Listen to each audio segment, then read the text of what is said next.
Hi everyone, welcome back to Go Local Live. I'm Go Local News Editor Kate Nagel. Thanks for tuning in this Friday afternoon as we get the weekend almost underway.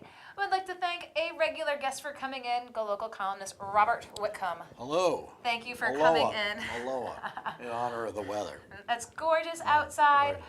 So much to talk about while we have you in here. Except for the giant leeches, because it's been so humid. These huge bus-sized leeches are in the street in front of us. Yeah, it's leeches. It's okay, but they're good for hemorrhaging and stuff. They're used for those things. Let's start with the topic that you know very much about, and that is the newspaper business. The news this week, Valley Breeze being sold to a former Gatehouse executive. Very sad, because Gatehouse comes in guts. You know, it's a business, so they come in and they lay off as many people as they can, and you know, it's sad.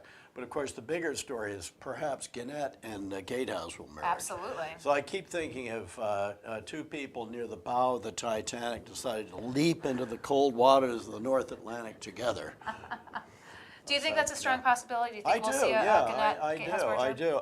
They're both very large, and I think there could be some economies of scale. I doubt if I doubt if the merger will do anything other than at least maintain the current good clip of layoffs, because they haven't addressed the business model. You know, with Craigslist about 2000, 2001, 2002 took all the classified ads, and most of them, and then a lot of the other ads were taken by social media. Not by the internet. There's sort of a misconception. People have their history wrong. It's really the social media and Craigslist that have done in the newspapers. It wasn't the websites per se, which were but just newspaper. the revenue stream. Right, the revenue stream and nobody's figured out a way around that yet. So, you know, it doesn't look good. I hope somebody comes up with something. But I don't know if you can really cut yourself to prosperity. If you raise the price and reduce the content, is this good? I don't think so. And no, but none of these big publicly held companies or private equity-owned companies are willing to suck up a loss while they reinvest. They're unwilling to do that. They want their money now. They do. Maybe they also see that writing on the wall and get the going when the going's good. But they aren't experimenting. They aren't trying new ways of providing journalism. Very few of them are anyway. And it just doesn't work. Now, there are news services like Bloomberg and Reuters which make money. They're specialized. They're specialized as the Wall Street Journal and the national newspaper. That's national news. I mean, it's going to be interesting to see what happens here at the local level, both, again, if there is a merger, what that looks like, what a Providence Journal looks like, and then also what a Valley Breeze looks like, again, with an out-of-stater or Virginian. Again, I don't think it'll be around in 5 years. Or maybe it'll be a little website, perhaps, but it's hard to see the new entity being willing to pay for paper and driving this stuff around. I hope I'm wrong, because as we've said, it's great general interest news sites like GoLocal. You know, of course, you don't have to pay for print. You know, you don't have to pay for paper. You don't have to drive stuff around. Very advantageous. On the other hand, I think there's something to be said for having some outlets that are still on paper, because the experience of reading on paper is different than reading on a screen. The neurology was different. It would be a tragedy if every place providing paper disappears. Well, we'll see moving forward. Speaking of money, let's talk about the passing of Klaus von Bülow this week. One of the great kind of, how do I call it, celebrity crime stories, if you want to call it that, of the 20th century. And also, it sort of presaged sort of celebrity crime trials coming up. In a way, it set some of the format for the O.J. Simpson trial and other great celebrity cases since then. How much did it dominate the news? It's tremendously dominating. Now, most of that time, I wasn't here. I was abroad, but it was being covered so incredibly intensely. The Providence Journal had, I think, sometimes 5 to 10 people on it.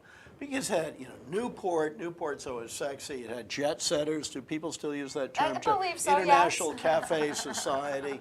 And you had these sort of rogues like, whether you think he was guilty, trying to kill his wife or not, Klaus von Bülow, a very ambiguous guy, fake name, Von, wasn't Von. His father was a Nazi collaborator. And yet he was wonderful on camera, very elegant, very charming. And, you had maybe, gold digger. Maybe he loved Sonny von Bülow, the lady, his wife, who he allegedly tried to murder. And what'd you think of the movie? I thought it was pretty good. Apparently, Claus hated Jeremy Irons' role as Claus. Who would play Bob Whitcomb in Bob Whitcomb's movie? Let me see. I'm trying to think. Clarabelle the clown back in the old days. I was thinking more maybe like Harpo Marx. Maybe like Robert Redford, but right. really kind of. Yeah, we both have blue eyes. That's a start. Really kind of coughed up again that no pun intended. Revisiting that whole the trials, celebrity, if you will. And in a few years, the internet would come along, the World Wide Web came along, but that was sort of a heyday still. What we now call legacy media. I mean, broadcast. Oh boy, newspapers were still powerful. There was a great article about the coverage of it, and they were referencing CNN's coverage of it, but they spelled it out. CNN even around then? They said that the cable news network is also covering it. So it wasn't CNN, it was the cable news network. The cable news network, But it had everything. Yes. It had the evil housekeeper. Remember, she looked like somebody from a Jane Austen novel, or maybe the Wicked Witch of the West and the Wizard of Oz. Then you had the girlfriend, the soap opera actress. You had the outraged children, her children by her first marriage. Were really, were just livid, and they hated Claus. And then his little daughter, who kept defending him. And then I think you had some other girlfriends. Then you had these great stories about what was going in London with him, including allegedly sex acts on trapezes, which, not being a structural engineer, I can't really. This I did not know about. The about trapeze Claus, stuff about Claus in London. I knew when you came in, I'd learned something more about Mr. Von Bulow. He was a Renaissance man, I tell you. Clearly, a jack of all trades. The other thing, kind of the zoology of Newport was fascinating, absolutely fascinating. Well, I have to tell you, the response, when we put it up, we had it up so right away. Just so much of that, good riddance, resting out. People loved it. Are you kidding me? I think if the trial were going on still now, people would still be watching it. But it seemed like there were folks who assumed he was guilty and got off and were like... Circumstantial, was it Seconal or was it, insulin? Who knows? So you've got your cheat sheet here for the weekend? What do we got going on? I'd say a few things. Kind of an interesting juxtaposition. The apparent coming of the big wind farm south of Rhode Island. That was announced about the same day they announced the closing of the Pilgrim nuclear power plant up in Plymouth. I thought this said something symbolically or otherwise about the way things are going. Nuclear power plants, by the way, generally they're very safely run, and they don't create, the sort of fossil fuel pollution. So it's kind of sad in a way. It's closing. Hundreds of thousands of people getting their energy from that, but they're so expensive with the insurance and everything, and the problem what to do with the waste. And that's an old plant, opened in 1972, I think. So that has been closed. You compare, contrast that? Yeah, that's been closed as of right now. And then you've got this big, wind farm out south of Rhode Island. So you see the directions that things are going in.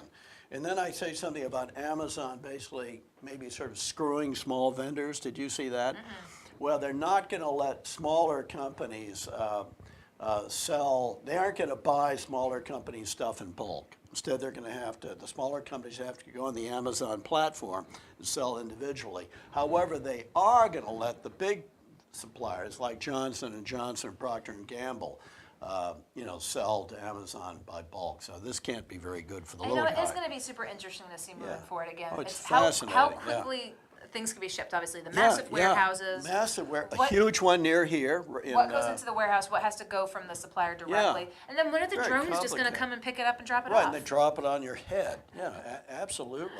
So there's all this, there's actually a lot going on. And when I say the tariffs, I didn't say anything about that. I think if I could give my opinion on that, Trump is correct in that a lot of these immigrants coming from Central America are just being waved in by the Mexicans. And the Mexican government is even more corrupt than ours. Having said all that, I doubt the tariffs will do the trick. Well, except to raise our prices. The market is reacting not happily. Not happily. Well, you'll have to read all about it on Sunday with Robert Whitcomb on GoLocalProp.com. Absolutely. As always, appreciate your company. Okay. Bye, Kate. Don't go anywhere. We're going to be back with our next guest on GoLocal Live. Yeah, the stock market.